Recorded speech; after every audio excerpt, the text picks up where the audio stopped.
Welcome back, everybody. It's your time to Ed Up on the Ed Up Experience podcast, where we make education your business. This is Dr. Joe Salustio back with you on another episode.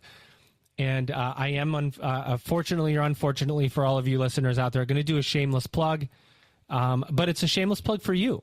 And that is to remind everyone out there that we have turned a part of our website, theedupexperience.com, into Ed Up editorials, where if you have something you want to write, if you're a college president out there, if you're an administrator, and you want to write something about the work your university is doing, if you want to write something about trends happening in higher education that you think the audience needs to know about, we will publish that article on the EdUp editorial site, and we will push it out to all of our channels, to our audience that is global. Maybe not every trade publication out there wants an opinion article because it's not negative. Maybe it's not because we know the media likes negativity and developing stories that tell a hard story about higher ed. We want to tell other stories. We want to tell stories that enhance learning for our community. And so if you sit down with a pen and a paper, probably nobody does that anymore. But if you sit down and you type out something and you want to get it published, come to EdUp. Come to EdUp editorials, and we'll give you the light and we'll give you the channels to tell your story. We'll hope you take us up on that, and because we're always looking for great content that enhances our higher education community. And with that said, I have a guest with me today that is going to enhance the higher education community by telling us what's happening in the university in which he leads. Ladies and gentlemen, let's get him to the microphone right now, but we have to do it appropriately, which means that I've got to cycle through all these sound effects. Here he is. He's Dr. Steve Peterson. He's the president at Bluefield University. Steve, welcome to an EdUp Mic. How are you? I'm doing well, Joe. Thank you for having me.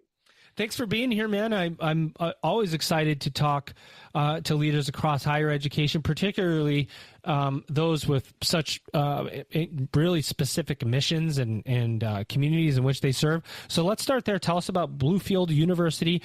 Where are you located? Who do you serve? And how do you serve them? We're excited to announce the first ever, first of its kind higher education podcast conference, brought to you by Edu Alliance, the EdUp Experience, and Podium. This is happening Saturday, July 12th at the University of Illinois Chicago campus. This is an in-person event, one day only, the first of its kind. This is for people working in and around higher education who are interested in starting a podcast, who may have a podcast, want to learn more about podcasting. So if you want to be there, please go to higheredpodcon.com. That's higheredpodcon.com to learn how you can get your early bird registration, see who the keynote will be, and how you can submit proposals to be a part of this amazing inaugural conference. So that, again, go to higheredpodcon.com to learn more. Do you want to get invites to special events? Do you want to get exclusive early access to ad-free episodes, extended episodes, bonus episodes, behind-the-scenes episodes, and original content? Do you want to accelerate your professional development? Well, you can go to edupexperience.com. That's EDUP experience.com and become a subscriber today. Sure. Well, yeah, thanks for the opportunity to let people know about Bluefield. We are actually located in Bluefield, Virginia, in the border town of Bluefield, Virginia, in West Virginia. So all the way out on the western part of the state of Virginia. Founded about 100 years ago to serve the people of the Appalachian region, to provide higher education experience for those that were out here, founded by the Baptists of Virginia. And, we've been, going strong in 1975. We were a 2-year college up until that point, but in 1975 became a 4-year institution and continued to grow from there. And just a couple of years ago, almost 3 years ago now, on the 100th year anniversary, became a university. So, nice, steady, projection and growth, and doing well. That is amazing. So I have spoken to a few college presidents that serve the Appalachia region in general, and there seems to be some some societal things that happen in Appalachia. I know there was opioid crises and all these types of things societally. Can you talk about the students? Are you seeing any kind of that rough edges, so to speak, in the area? Because I feel like education in that region is so important to help the region thrive. Yeah, I think the way that you framed that is exactly right. I've been here at the university for 5 months. I was in Central Virginia for almost 30 years. So for a little familiar with this part of the state, but came out here, was appointed 6 months ago, came out here 5 months ago.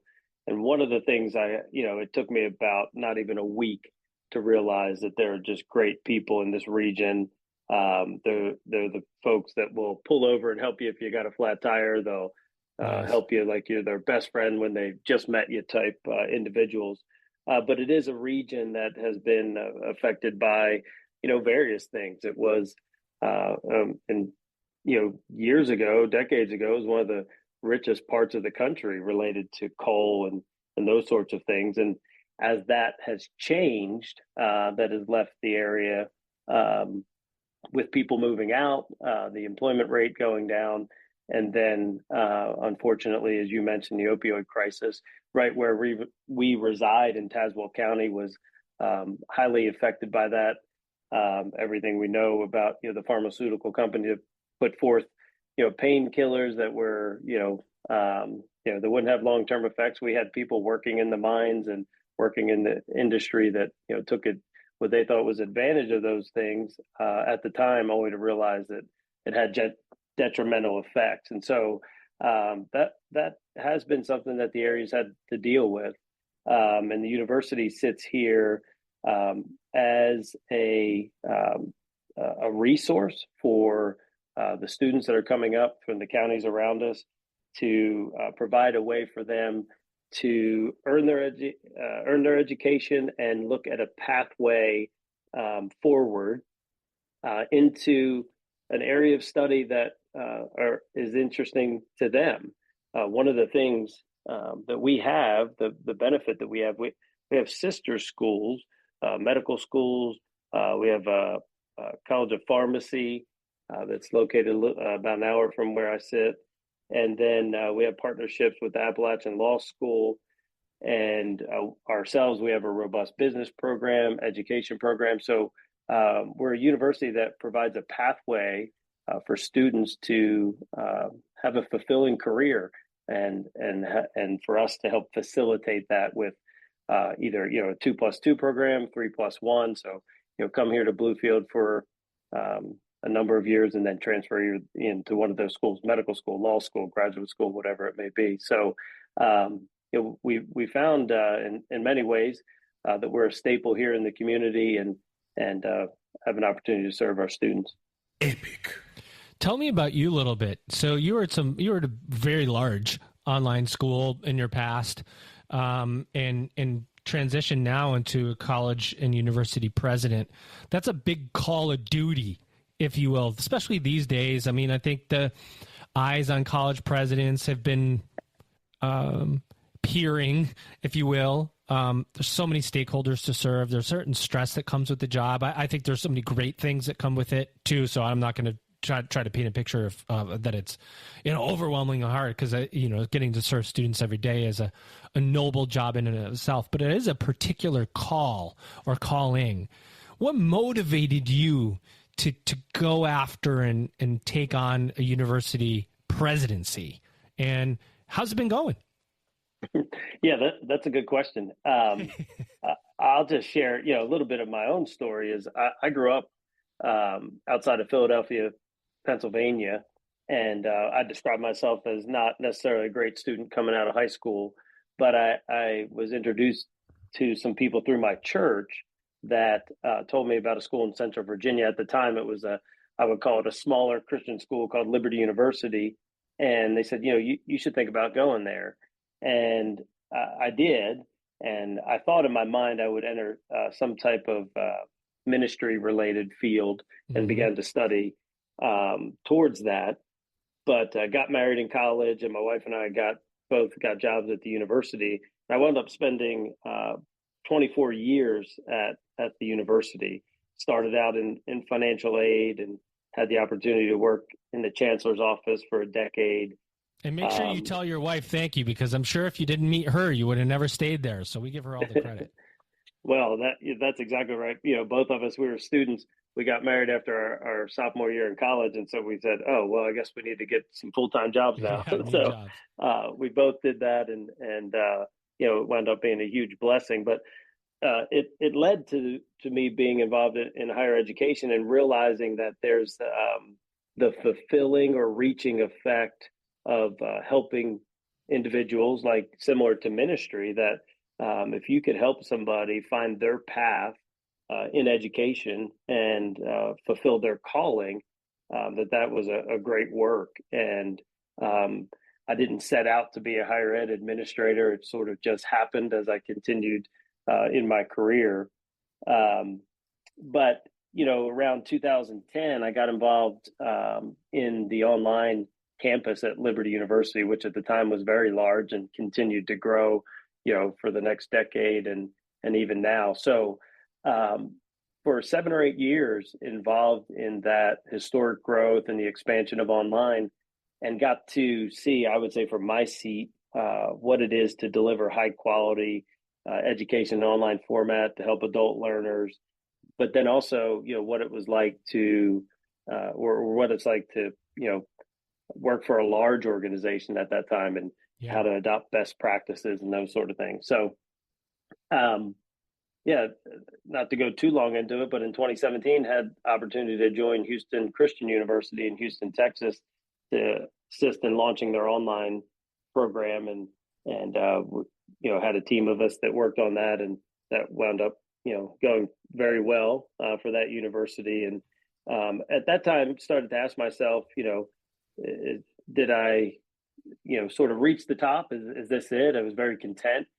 Great things were happening. We were constantly improving, and you start to get inquiries about whether or not you'd be interested in moving into a president's role. And so I started to explore those, and had the opportunity to come to Bluefield University, and it seemed like it just one of those things that lined up for with my passions and where they were as an institution, and met with the board, and like many small colleges, the university had come through a tough time, but had vision about adapting to the new environment and maybe changing course a little bit for the future. So I jumped in with both feet, and in some ways it feels like a few weeks, in some ways it feels like a few years, but I can tell you we're having fun. Epic. What surprised you? So I ask this question a lot to leaders, especially those that made a transition. What step into a college presidency? I think for anybody that's looked at a college presidency before, you have this idea of what it will be like when you step in. Probably 90% of it's right. There's some things that I think surprise leaders. What's one thing that you can think of that surprised you? Maybe it was different than you thought it would be harder, maybe not as hard. And then maybe one thing that you thought was exactly the way it was supposed to be, and why you were happy that it was that way. Does that make sense? Yeah, sure. I'll start with the latter, the way it was supposed to be.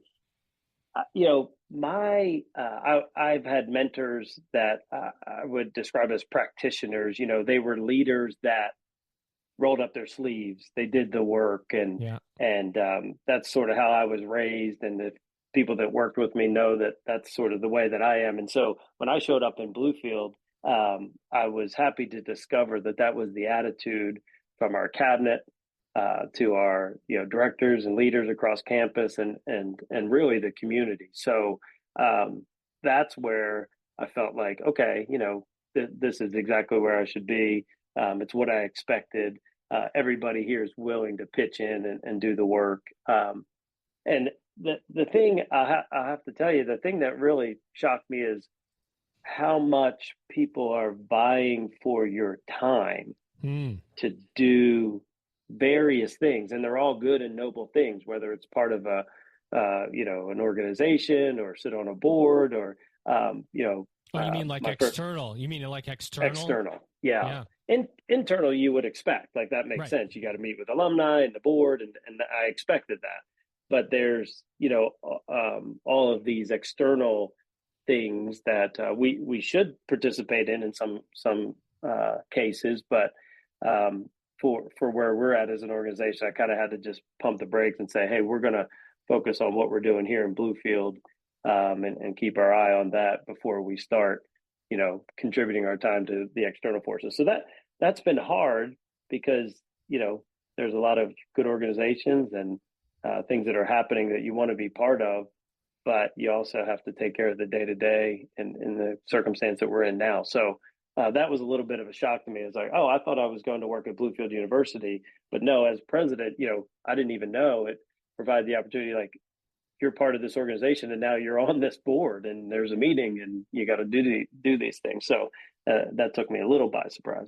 Is there an allure to say yes to things? Because it's not like the casino is coming to ask you to sit and watch a blackjack table. It's these are probably big companies or nonprofits. They want you to be a part of a board or give your input. Are you compelled to want to say yes to everything, and you have to really step back and say, okay, wait a second, I'm overextending? Do you notice it because you're not giving as much time to your internal team because your external asks are so big? How did you become self-aware so that you didn't overextend yourself? Yeah, that's a great question. I'll answer that. The opportunity here, just because of where the university was at the time, we had 3 openings on our cabinet. And so that's an opportunity to build the cabinet, and that's great. And we've walked down that road, and we've hired a few key folks, and we're excited about that. And so it was evident, from the beginning that there was work to be done. There were these gaps. Somebody needed to come in, provide leadership. And so that weighed heavy on me, daily for the first few weeks. But to your point, you get requests to go to, we're in Virginia, so you go to the Capitol in Richmond, or you go to DC, and then you look at who's participating, and in the faith-based private education world, it's the who's who, and they're, it's like, I gotta be there. Really FOMO. Yeah. Or exactly, FOMO, or people you look at and have admired for years, and you're like, oh, I definitely want to go to that breakfast, and I want to pick their brain about what's happening. And so, and I'm not complaining in the least. You would love to do all of it, but it's just a reminder that the board asked me to serve here at Bluefield, and that has to be number one over external things. Well, and of course, like the board hires you understanding that you're going to be external too. So that balance is one of the most important components, I think, of being an effective college president, and something that I talk to so many college leaders about is maintaining that balance. And I think that goes institutionally too, because as an institution, you want to serve all students, you want to run every program on the face of the earth, but there are finite resources. Now you're 5 months in, you've probably taken a look at the strategic plan, or decided to amend or reframe. You've probably got your leadership team together now. What's the can't remember who created the storming. It's like norming, performing, storming. I can't remember what the 4 components are, but getting to that high functioning team. How do you prioritize what you need to actually do without overextending yourself? Because you could you could put 100 programs in, right? You could say, let's do this and let's do that, and let's run this grant or that grant. How do you prioritize what's going to really make an impact to move the university forward? Yeah, I think, one of the good things, the university had just gone through revising the strategic plan. And when I saw that, even before I accepted the position, I could tell between the board and the university leadership at the time that they had taken the time to understand what was happening in higher ed, and they adopted a strategic plan that would address that. And for a small college, it was to have a firm foundation in the financial footing for the future. And so out of that, how would we do that? And and how would we be relevant to students' needs. So that was clear from the beginning and important. So we have some sayings like most people do that we've adopted over the years, and one of the things is you do the routine things routinely well. And so coming into Bluefield, my first goal was to make sure in all areas of student service and how we were operating, that we were doing the fundamentals, the basics, the blocking layup and drills, tackling. I like to call them layup drills. Yeah, layup drills. Yeah, and with that in mind, we didn't come in with I call them silver bullet ideas. Hey, we need to launch these 4 or 5 programs and it's going to solve all of our problems. We're sort of starting from the ground to say, all right, are we doing the best we can? Are we doing things with excellence? And how are we, handling the routine things? And can we build on that? Of course, we have our eye on a few new programs, but we had just forged a partnership with the College of Medicine, the College of Pharmacy, and the law school, as I mentioned. So we felt like, from a programming standpoint, that we had, all the things that would be attractive to students. We just have to do a good job in getting the word out and organizing how we operate so that it meets students where they are. So good. What does that mean? I hear that a lot too, and meet students where they are. And I agree with the statement, and I have my own definition of what that means. What does that mean to Bluefield University when you hear, let's meet students where they are? Your staff talks about that. What does that look like? Is it time? Is it methodology, model, program, all the above? Can you talk a little bit about what that means to you all? I would say for now, that means post-pandemic world that we live in, that, there's the gaps that were caused just in relation to that. And so, you talk to faculty across the board, and I think this is at all institutions. They just, the feedback is students are a little bit different. Maybe there's some knowledge gaps, and how do we address that? And so for Bluefield, we were founded as a missional institution to serve the students of this region. So rather than looking at the demographics, or for instance, we have a lot of first generation students. So, the expectations that we put on students and families, you can't just talk to them like they've, enrolled in school for the last, 20 years. This is all new to them. You start throwing around all the lingo that we adopt in higher ed. We need you to do your FAFSA and your MPN, and, did you register for courses? And, they get lost in the jargon.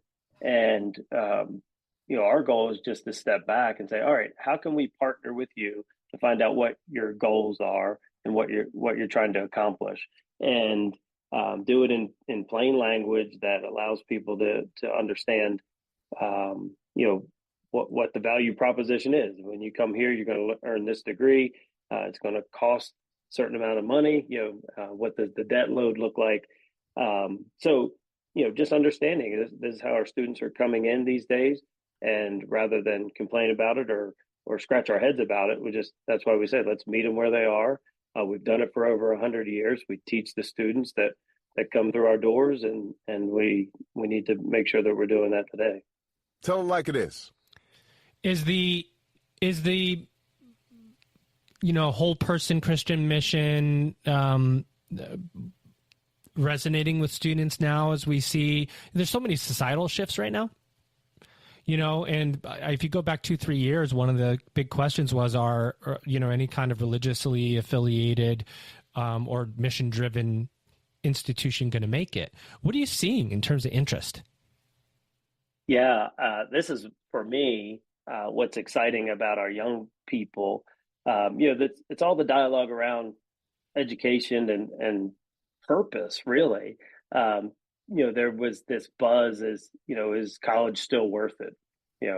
And when I hear that, it drives me nuts, because I think 100% it's still worth it. I was just talking to somebody the other day about, it's as much about the knowledge as it is about the experience and those other things. You referred to the whole person. So how are we developing our students with character? how, here at Bluefield University, we want to train servant leaders. We want you to be, a leader in your area of influence, but through a lens of service and equipping our students to do that. So we're finding that young people are coming in now and they're searching to latch onto that meaning and why, sort of asking those questions that have been asked for thousands of years. Why am I here? What is my purpose? And we're saying, hey, there's a professional purpose, but we're here to help you think about and develop a worldview that would relate to how you view relationships, how you interact with your family, and how you serve your community. And so I'm encouraged because I feel the energy from our main campus for the young people that are here, that they're leaning into that. It sort of started with the millennials. We don't want to just get a job and wake up one day and retire 40 years later. We want to live our lives. And now I think this next generation is saying, we want to combine the two. We want to have such passion about what we're doing in our profession that it's just intertwined with who we are, and it relates back to service. So students are coming in saying they want sort of a bigger meaning than just the job, because that's a main concern when we talk about what is the value of higher education. You know this as well as I do. It's, there has to be an ROI. The student has to get a job, and they have to see this pathway to a job. And it that thinking, although that's not a wrong way to think, what happens in the next job and the next job and the next job, where the foundation for learning, it needs to be there, and we're only measuring this short-term win, got this degree, got a job. And what happens later? And we're not really good at telling that story in higher education. We need to get better at it, I think. When you talk about value, though, it has to be about more than this financial transaction, although that is a big part of what students want, right? I'm going to pay you money. I want this outcome. But from our perspective of administrators and people looking at higher education, it can't just be that simple. There has to be something else. There has to be this what comes later in life, right? We know the stats say that a degree is going to help with longevity of life and, longer marriages and all these other things. But do you think we're diluting it? People who are talking in the industry saying, well, I'm paying this, I need a job, I need to show this ROI, that we're turning what should be greater than a financial transaction into simply a financial transaction? Higher Ed PodCon is coming. Go to higheredpodcon.com. That's higheredpodcon.com to learn more. Do you want to accelerate your professional development? Do you want to get exclusive early access to ad-free episodes, extended episodes, bonus episodes, original content? That's right, original content, invites to special events, and more? Do you want to get all this while helping to sustain EdUp? Then go to edupexperience.com. That's EDUP experience.com and subscribe today. Yeah, that's a great word that you use, because as you were describing that, somewhere along the line, we just started to talk about higher education in particular as a transaction, like you're buying a car or some other item where it's, okay, I'm going to go buy my degree, and that's going to be, a key to get me to a job or a career. And sometimes we suspend, the learning, not to get back to the basics there, but, what's happening during that process and what are some of the other things. I don't want to call them intangible, but they're developmental. And so we know that, people that go to college or university, they live longer, they move up the socioeconomic ladder, they usually live, healthier lifestyles. There's all these added benefits of, going to school, interacting with your peers, and learning the content. And I'm afraid we've gotten too far down the line where it's like, okay, there's some exchange, it's a monetary exchange rather than an investment to what you were saying too, that's going to stay with you for decades in your life. It's something you'll look back on for the rest of your life and think about those developmental years where you discovered, who you were as a person and what you wanted to do. And you did that, with not only mentors, but a peer group and as part of a community.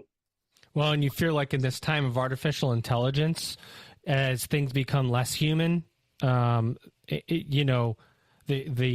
humanities, for lack of a better way to say it, or at least the human part of getting a degree, even if it's in an online classroom, the exchange of knowledge, the I don't know, the touch and feel and research and thinking and creativity and critical thinking are all these human things that happen.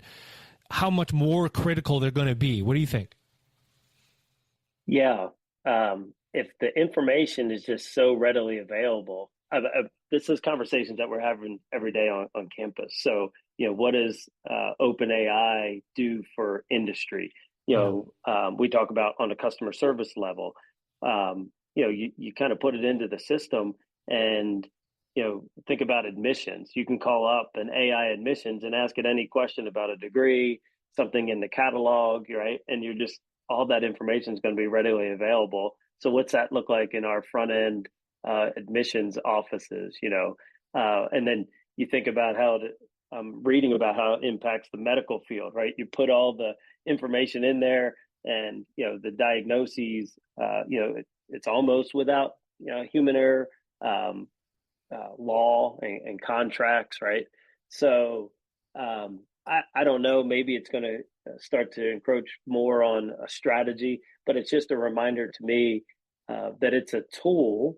For instance, AI is a tool, and we need to equip students with a proper framework to utilize those tools, but then also to think about them. We don't want to remove the human element of strategy, thinking, contemplating, philosophy, like you said, back to the humanities, that provides a rich experience in life when the information is so readily available. So yeah, in some ways it's a scary time to be alive, but it's a great time to be alive. Then you get somebody that comes from, let's just call it the other camp, where credentials are more important, a college degree, not people shouldn't get, it's too expensive, and this is the way they come in. I'm the party pooper. Right? So they want to destroy, kind of take down the institution. And although I think the institution of higher education needs to change to serve an evolving student, there's no doubt about that. Like every market evolves. There's a more powerful story being told sometimes on the other end of this, that a college degree doesn't have value. What do you think we need to do? I mean, you're newly into your role. You're hearing it probably on campus. You're hearing it in the community. Do you think we, higher education professionals, administrators, college presidents, that we're telling a strong enough story? Are we waiting for other people to do it? Like, some other person's going to handle that? Like, what do you think we need to do? That's a big question, but I'm sure you've thought about it. Yeah, no, I think the message isn't getting out there as loud as the others. I'll address it this way. I spent a large part of my career in online education, and that specifically, you go back a decade or more, and the majority of folks that were engaging in the online format were adult learners, and usually finishing up or career changers. But you think about folks that would maybe bypass higher ed and just go right into work. I run into those folks all the time, and now they're 35 or they're 40, and they're saying, "Hey, I've been doing this job or this role, and I want to move up in work, or I want to switch to these careers, but I don't have my degree, or I didn't finish my degree." And we would help those students, navigate the path to completing their degree. So I do worry about young people who just sort of cast that aside and say, "That's not worth it anymore because I'm 20 years old, or I'm 22 years old, and I'm making money, and I'm making good money." And, it's hard at that age, as to look, forward a decade. They probably think a 35-year-old is, an old person, right? So, but I've just worked with too many adults that are looking to go back to school because now they've reached a point in their life where they're trying to do something different. And that's I'm glad to do that, but I think, if there's an opportunity to take that time when you're younger too. Don't just discount it, because later on in life, it'll serve the purpose. And then I think, there's some valid criticisms when you look at the rise of tuition and those sorts of things, and the debt load that students were taking on. They needed to be addressed. And so it got framed around, higher ed as a whole. And then, schools, for whatever reason, weren't ready to defend that, if we could use that word. And we just said, okay, well, that's how it's being framed. But, we don't really know how to respond to it. And I think now, just a few years later, schools are starting to say, no, there is real value here. We want to make our case for that. Well, the other thing is, to your point, defend. It's an interesting word that you said, defend, because I think to some degree that's exactly what we have to do, or justify. And there are many people in higher education that feel we shouldn't have to justify higher education. Yeah. We shouldn't have to defend the integrity of this curriculum.